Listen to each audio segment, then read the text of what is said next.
Hello दोस्तों, नमस्कार, प्रणाम। अपने यूट्यूब चैनल पर आप सबका स्वागत करत हई। आज हम और प्रेमा दीदी दोनों बहन मिलकर बहुत मज़ेदार चुटकुल्ला नाच गीत पति पत्नी के नोक झोंक लेके आ हई। बहनी दीदी आप लोगन गीत के सुनी हैं और ज़्यादा से ज़्यादा अपन प्यार दुलार दी हैं और गीत अच्छा लगे तो चैनल का सब्सक्राइब कर ली हैं और कमेंट में बताइए गीत कैसन ला, ताकि आप सब तक एक से बढ़ के एक नया नया गीत डालत रही। आप लोग गीत के मनोरंजन लेते रहें। आवे गीत के सुनावत है। नमस्कार दोस्तों, हम दोनों बहन एक देखो कहा था मनसेदू मेहरारू के गीत गाने जा रहे हैं दोस्तों।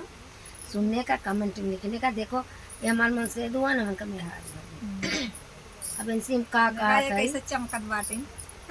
अब इनसे हम का कहा था, देखा सुना था। नैहरे जाते हैं। राजा जाइदा नैहरवा दुई चार दिन के ना, राजा जाइदा नैहरवा दुई चार दिन के ना, दुई चार दिन के ना, दुई चार दिन के ना, राजा जाइदा नैहरवा दुई चार दिन के ना, राजा जाइदा नैहरवा दुई चार दिन के ना, कठवा के नैया बनवा मोरे राजू की नैया चढ़ के ना, राजा जाइदा नैहरवा नैया चढ़ के ना, राजा जाइदा नैहरवा नैया चढ़ के ना, राजा जाइदा हरवा नैया चढ़ के ना। अच्छा, नैहरे जाबू। हाँ, अच्छा तो सुना, नैहरे तो जात बाटू, लेकिन बतावा केकरे साथे रहबू, केकरे संगा बोलबू, केकरे संगा डोलबू, केकरे संगवाना, केकरे संगा बोलबू, केकरे संगा डोलबू, केकर संगवाना, करबू दिलवा के बतिया के कर संगवाना, करबू दिलवा के बतिया के कर संगवाना, केकरे संगा बोलबू, केकरे संगा डोलबू, केकरे संगवाना, करबू दिलवा के बतिया के कर संगवाना, करबू दिलवा के बतिया के कर संगवाना।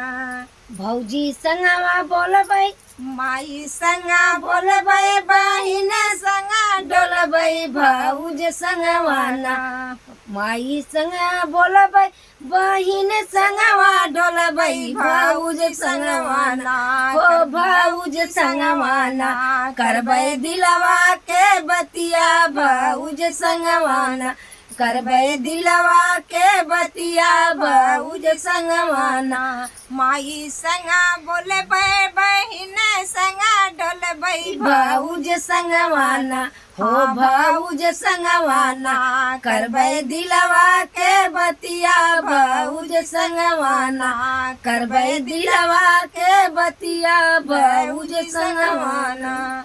तब सुना, बताओ थे। हाँ बताओ। माई तोहरी बुढ़िया, बहिन ससुरई तिने, माई तोहरी बुढ़िया, बहिन ससुरई तिने, भौजी तोहरी ना, हो भौजी तोहरी ना, सोए भैया के गोदिया भौजी तोहरी ना, सोए भैया के गोदिया भौजी तोहरी ना, करबू दिलवा से बतिया के कर संगवाना, करबू दिलवा के बतिया के कर संगवाना, राजा जाइदा नैहरवा दुई चार दिन के ना, हाँ दुई चार दिन के ना, राजा जाइदा नैहरवा दुई चार दिन के ना, राजा जाइदा नैहरवा दुई चार दिन के ना।